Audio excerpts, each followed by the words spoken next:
Welcome back. In this one, we're going to quickly review a very useful function that you're likely already familiar with if you've done much work in Excel, the if function.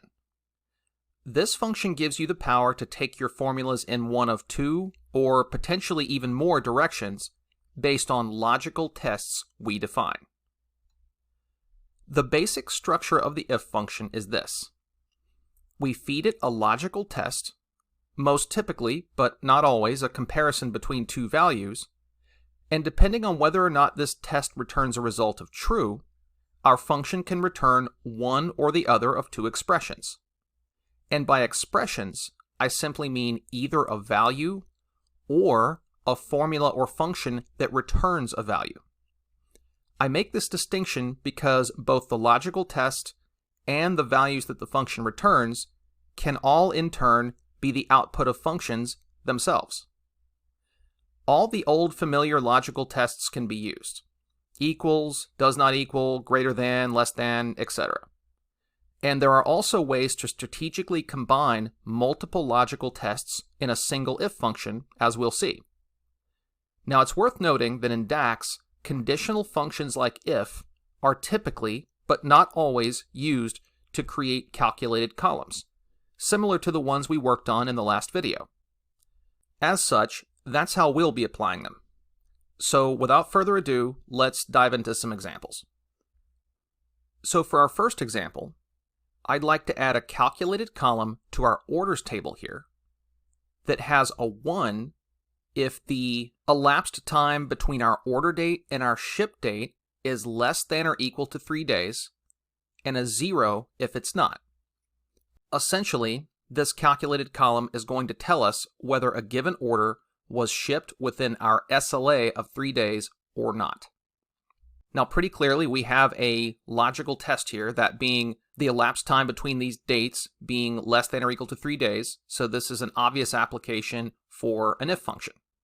So to add our column, I'll first click under this Add Column heading, just like in the last video, and then in the formula bar, I'll type the name of our new column first, which will be within SLA, and then a colon, and then an equal sign. And now we can start typing our function. So we'll type if, and then an open parenthesis. And now our logical test will be if ship date minus order date is less than or equal to 3. So I'll start typing the name of our columns, and then minus order date, and then our logical condition, which is that this should be less than or equal to 3. And that's it for our logical test, so we can type a comma, and then the next argument of the function will be what we want to return if this logical test is true. That is to say, there were 3 or fewer elapsed days between our ship date and order date. And that obviously is 1. And then the last argument is what we want to return if that logical test is not true, which is 0. So now we'll close out our parenthesis and hit enter. And tentatively, this appears to have worked, but let's actually filter this column to see a few examples of zeros just to make sure. And now if we look at these orders, it looks like they all have at least 4 days elapsed between the order date and the ship date. So I think our within SLA column is working exactly as designed. So let's unfilter our within SLA column. And then we can move on to a slightly more complicated example in our service calls table. Now here I want to define a similar calculated column, but based on some slightly more complex logic. So there is a similar concept to SLA when it comes to customer calls, which is service level. This basically means that a call was considered acceptable from a customer service standpoint. But the preconditions for this are a little more complicated than for our within SLA field in our orders table. That's because there are actually 2 logical conditions to consider. On one hand, we want to make sure that our wait time was less than or equal to 30 seconds. But that's not enough. We also have to know that the call was not abandoned, that the customer didn't hang up at some point. So the value in our call abandoned column here needs to be 0. So what we're really looking at is two logical conditions we need to consider. But fortunately, we don't have to write two if statements. Instead, we can use the logical AND operator to combine these two logical conditions in a single if function. So let's see how that works. So again, I'll go under our add column heading, and then I'll start typing my formula in the formula bar. So first I'll type the name of our column, which will be within service level, and then a colon, and then an equal sign as usual. And again, we're using an if function here, so we'll start that. And now our logical test is actually going to be two logical tests combined. The first will be that our wait time value is less than or equal to 30 seconds. So we'll enter the name of our wait time column, and then the condition will be less than or equal to 30. So now, to combine this logical condition with another logical condition such that both of these conditions have to be true for our if function to return that first value instead of the second, we'll use the double ampersand operator, which is Excell's version of the logical AND operator. So we'll type a space after our condition and then two ampersands, and then another space, and then we'll enter our second condition. So our second condition is simply going to say that the value in our call abandoned column must be 0. Basically, the call wasn't abandoned. So we'll first reference that column and simply say equals 0. And there we have it. That is our combined logical condition. And now the rest of the function is going to be very straightforward. If that condition is true, return 1. Otherwise, return 0. And now we'll close out our parenthesis and let's see what happens.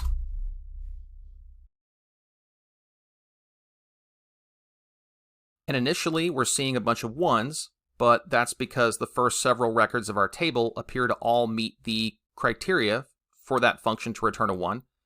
So let's just filter for records where a call was abandoned, and it looks like none of these were within service level.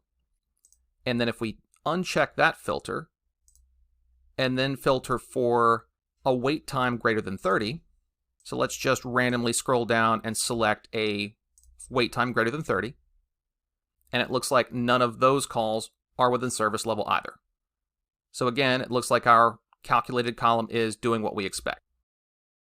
So in addition to combining logical conditions such that they both have to be true, we can also combine them such that if either one is true, we return the first value in the if function and not the second.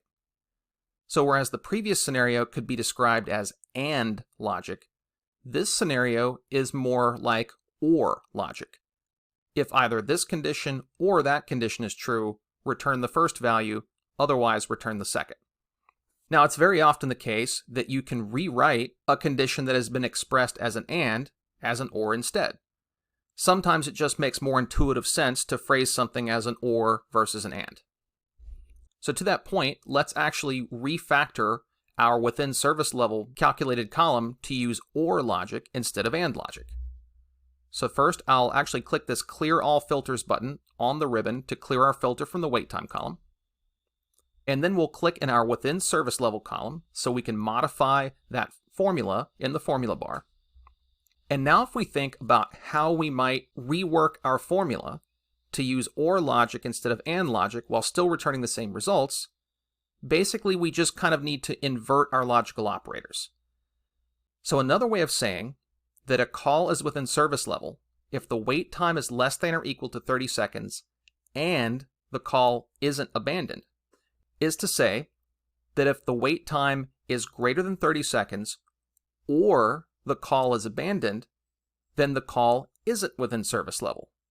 Otherwise, it is. So basically, we're flipping our conditions and we're flipping the order of the two values we're returning in the if function.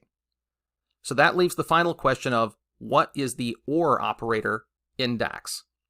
And that is going to be, instead of two ampersands, two pipe operators, which is just a fancy way of saying a vertical bar that you'll find on your keyboard. So let's change our first condition to be service calls wait time greater than 30. And then we'll change our two ampersands to two pipe operators. And then we'll change our call abandon equals 0 condition to call abandon equals 1. And then finally, we'll just flip the order of our two return values from 1, 0 to 0, 1.